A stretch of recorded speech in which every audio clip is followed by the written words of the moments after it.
A word of caution. This episode contains details depicting murder and violence that may be disturbing to some listeners. Listener discretion is advised for anyone under the age of 13.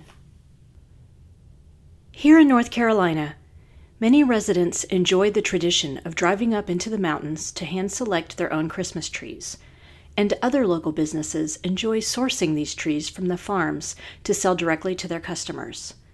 But in 2008, residents of an area bordering North Carolina and Virginia were shocked when a brutal triple homicide occurred at the home of a popular tree farm owner.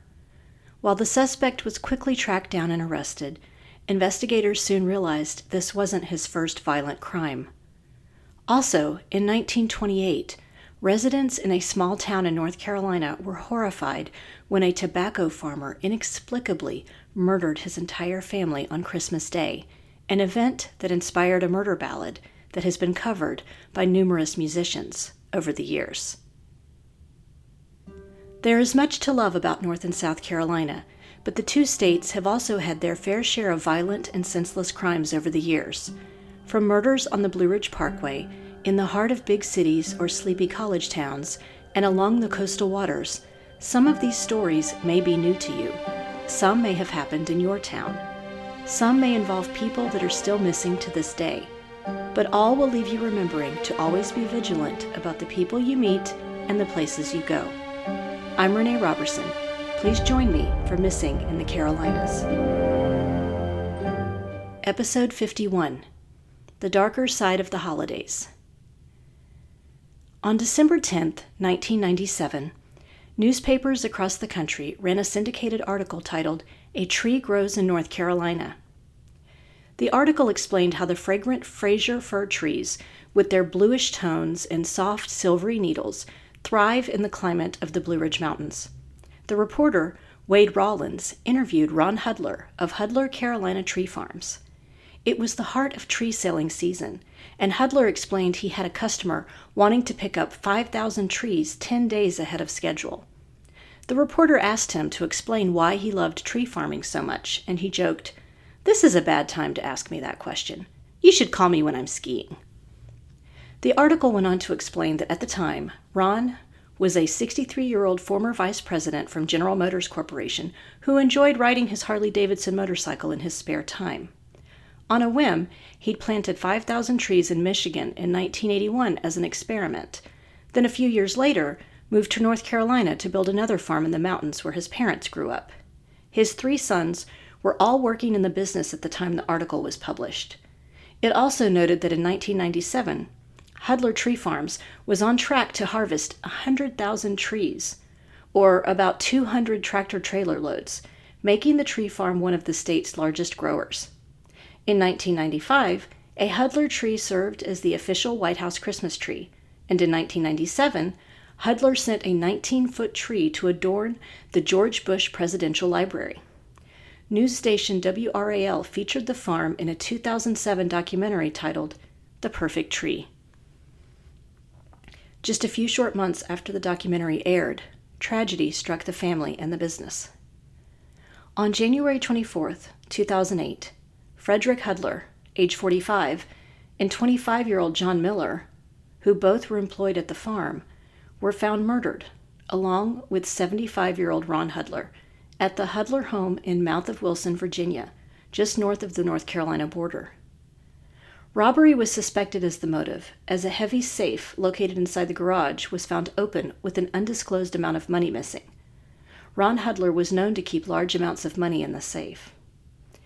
After the murders, the family offered a $50,000 reward for information leading to the conviction of those responsible for the murders. Linda Gregg, who served as the executive director of the NC Christmas Tree Association, said, "Up in the mountains of North Carolina, we don't have that kind of city violence as much." She also noted that Ron Hudler had served as an advisor to the state association and was a board member of the National Christmas Tree Association. "He was one of those who had foresight as to what our problems would be," she continued. "He knew we had a lot of competition from artificial trees, and Ron had been fighting hard to make sure the Christmas tree industry stayed strong in North Carolina. He will be truly missed." Just a few days later, a man named Frederick Philip Hammer, age 48, of Crumpler, North Carolina, was arrested in Punta Gorda, Florida, where he had fled after police questioned him in the murders. He had been spotted approaching the scene of the crime around the time the murders occurred. In August of 2008, prosecutor Doug Vaught presented to a grand jury evidence that Hammer committed the burglary and robberies. He theorized that Hammer went to the farm intending to load the safe into his truck and haul it away. Instead, surprised to find the elder Ron Hudler at home, he shot him in the head. When Fred Hudler and John Miller Jr. stopped by the house in the middle of the workday, he murdered them as well. Here is an overview of the evidence the prosecutor presented from an article Rex Bowman wrote for the Times-Dispatch. The Crumpler, North Carolina Fire Chief Leonard Houck testified that he had passed Frederick Hammer in his truck driving toward Hudler Tree Farms just after 9 a.m. He said that Hammer, who usually wore his brown hair cut short, appeared to be wearing a long black wig. Houck said he threw up his hand and waved to Hammer. He thought it was a little strange that the man was wearing a wig, but didn't think much of it until he heard about the murders. Hammer initially told police he was not in Grayson the day of the murders. However, surveillance videos from an Independence convenience store showed his truck on US 58 before and after the murders. Red paint samples taken from Hammer's pickup appeared to match paint that would have come off when he tried to back the bed of the truck onto the safe to load it. Parallel scratches on the side of the safe lined perfectly with the top and bottom rails of Hammer's truck. Briefcases, one with Ron Hudler's initials on it, were found at a campground in Cripple Creek in Wythe County, about 700 feet from a cabin Hammer kept there. The state of Virginia allows charges to be filed for various elements of the crime. Although the road leading up to the Hudler Carolina Tree Farm began in North Carolina, and the case involved men primarily within the Ashe County line, the murders took place at Ron Hudler's home about 200 yards into Virginia. But while Hammer was awaiting his capital murder trial, he made the mistake of confiding in a fellow inmate who was soon to be released. An article that ran in the Winston-Salem Journal-Now in May of 2009 laid out what happened. Hammer told the inmate there was $10,000 buried in a barn at the private campground in Cripple Creek, Virginia, along with a rifle. If the inmate would go and retrieve the items, he could keep $2,000 of the money. The inmate wrote a letter to his girlfriend explaining the plan, but he threw it away and discarded it instead of sending it. Guards at the jail found the letter and questioned the inmate on the details inside. Investigators headed to Cripple Creek, where they found 2 cigar boxes filled with rolled coins buried about 5 feet underground. The coins were consistent with money that had been stolen from the safe at Ron Hudler's home.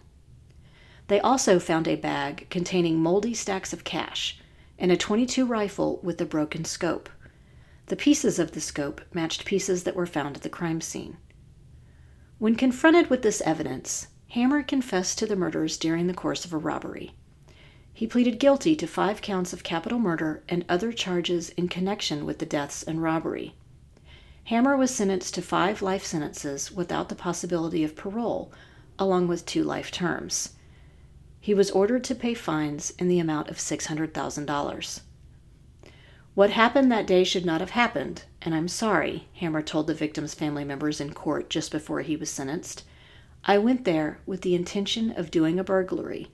It was going to be in and out. Before we continue, let's take a quick break to talk about our sponsor. Are you looking to level up your writing in the new year, or maybe try something new? If so, you should check out the online classes at WOW Women on Writing. At the first of the year, you can choose from classes like Face Your Fears, Women Writers Anonymous with Chelsea Clammer, and Pitching, Querying, and Submitting Your Work with Sue Bradford Edwards. There are also classes on time management for writers, writing personal essays with weekly feedback, and how to write a young adult dystopian novel. The best part is that the classes are all affordable, online, and you can work at your own pace. In March, I'll be offering a 90-minute webinar on how to start a podcast. I'll share more details on that the closer we get to the event, but in the meantime, visit wow-womenonwriting.com and click on the Classes tab for more information or to register for a class. And now, let's get back to the show. Ron Hudler, Fred Hudler, and John Miller Jr. weren't the first victims of Frederick Hammer. He had previously served time in prison for killing an off-duty Philadelphia police officer in 1978. After he was released, he moved to Ashe County in North Carolina to escape his past. But in early 2007, a man who had ties to Hammer went missing. His nephew by marriage, 41-year-old Jimmy Blevins. Hammer was running a firewood business, and Blevins worked with him. Family members told police Hammer owed Blevins money, and they had been arguing about it. Blevins went missing on February 24, 2007, after witnesses saw him get into Hammer's pickup truck. He left his television on and chicken cooking in a crock pot. Hammer was also suspected of murdering a 30-year-old local man named Timothy Shatley. Shatley was shot with a large-caliber firearm at the intersection of NC 16 and Oldfield Creek Road on November 19, 2005. His van crashed into a concrete barrier on the bridge shortly afterwards. He had been driving home after he left his job as a cook at a North Wilkesboro restaurant. When investigators charged Hammer with the Hudler Tree Farm murders, they questioned him about the disappearance of Jimmy Blevins and the murder of Tim Shatley. He denied any involvement in those cases at the time. But in August of 2009, he changed his mind. He said he wanted to be moved to a prison closer to his family. He directed law enforcement to a private property on NC 88 where he had once done some work, and there they found the remains of Jimmy Blevins. He also confessed to murdering Tim Shatley, but investigators aren't sure whether or not to believe him. There are issues with his confession that trouble us, said Ashe County James Williams at the time.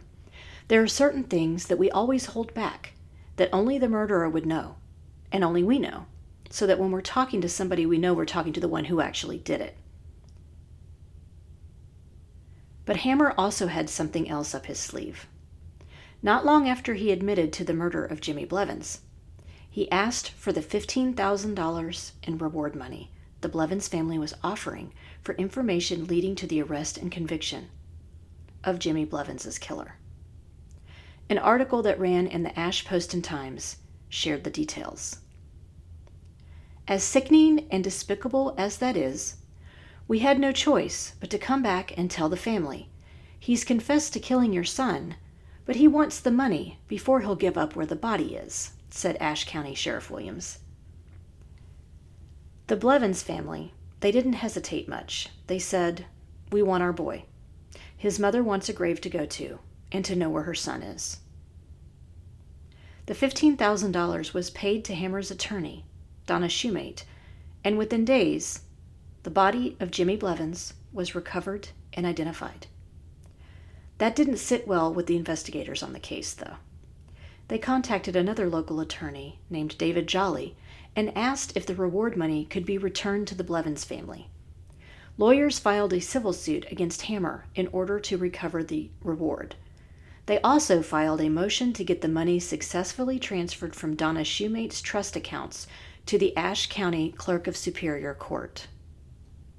Jolly said that there are cases that say you can't profit from your crime, such as burning down your house or killing your spouse to collect insurance, but never a case where there was reward money. So without an exact case to set precedent, the attorney said he basically had to argue common sense and common law to the judge. The case was heard at the Ashe County Courthouse in Jefferson, North Carolina on May 10, 2010, and it only took a few minutes before Superior Court Judge Edgar B. Gregory ruled in favor of the Blevins family. There's another disturbing story out of North Carolina that I've heard mentioned a few times, but only while researching this episode did I discover it took place during Christmas Day in 1929. I found the following information in an article that ran in the News and Observer this past summer titled Murders and Mysteries, North Carolina's 12 Most Famous True Crime Cases. Brooke Kane and Martha Quillen collaborated on the piece. A few weeks before Christmas in 1929, Stokes County tobacco farmer Charles Lawson took his wife and 7 children into nearby Winston-Salem to purchase new clothes and had them sit for a family portrait, something that was very out of character for the normally frugal farmer. On Christmas morning, oldest daughter Marie baked a cake topped with raisins, and the oldest son Arthur, who was 16, went into town to buy ammunition for an upcoming hunting trip. Inexplicably, Charles Lawson murdered and bludgeoned the entire family, including wife Fanny, age 37, daughter Marie, 17, Carrie, age 12, Maybelle, 7, James, 4, Raymond, 2, and Mary Lou, who was only 4 months old. He then walked into the nearby woods and shot himself. When his body was found, he had 2 notes on his person. One read, "Nobody to blame but," and the other said, "Trouble will cause." The entire family was buried in Germantown, wearing the clothes they had worn in the last portrait. To add to the local community's fascination with the murders, Charles's brother began charging 25 cents admission to tour the crime scene at the home. The only surviving son, Arthur, died in a car accident in 1945 at the age of 31. People have speculated over the years what could have caused the father and husband to commit such a brutal crime. Reports say he suffered a head injury in the years before the murder, and family members said that had changed his personality. A book published in 1990 titled White Christmas, Bloody Christmas shared a rumor that Charles had gotten his oldest daughter Marie pregnant and murdered the family to cover up the horrifying secret. This story sparked the creation of a murder ballad titled Murder of the Lawson Family, written by Walter Kidd Smith of Virginia. It was recorded by various artists over the years, including the Carolina Buddies and folk musician Doc Watson from North Carolina. Murder ballads originated in the Appalachian Mountains, and they are narrative songs that often depict homicides, usually against women. Below are the lyrics to the ballad, Murder of the Lawson Family. Was on one Christmas evening, the snow lay on the ground. Near his home in North Carolina, in this murder, he was found. His name was Charlie Lawson, and he had a loving wife, so we'll never know what caused him to take his family's life. They say he killed his wife at first, and the little ones did cry. Please, Papa, won't you spare our lives, for it is so hard to die. But the raging man could not be stopped. He would not heed their calls, just kept on firing fatal shots until he killed them all. And when the sad, sad news was heard, it was an awful surprise. He had killed 6 children and his wife, and then he closed their eyes. And now, farewell, kind friends, and home I'll see you all no more. Into my breast I'll fire one shot, then my troubles will be o'er. They did not carry him to jail. No lawyers did he pay. But they'll have his trial in another world, on the final judgment day. This brings us to the conclusion of this episode of Missing in the Carolinas. If you enjoyed this episode, please do me a favor and give it a 5-star rating wherever you listen to your podcasts. If you'd also like to support the show in a small way, you can buy me a coffee over at buymeacoffee.com/Renee Roberson. I currently don't receive any compensation for this podcast, so every little bit helps me continue producing new content. We're also now on Instagram, Facebook, and YouTube, so please like our pages and get started on a discussion of the missing people profiled on the show. Do you know of a missing persons case in North or South Carolina that you think should be covered? Email me at missinginthecarolinas@gmail.com with any details you can share. And don't forget to check out our sponsor, Wow Women on Writing, and the great programs and writing contests they have there at wow-womenonwriting.com. Cover art for this podcast was designed by Mackintosh Multimedia. All episodes are researched and written by me, Renee Roberson, with sound editing provided by Daniel Roberson. Thanks so much for listening.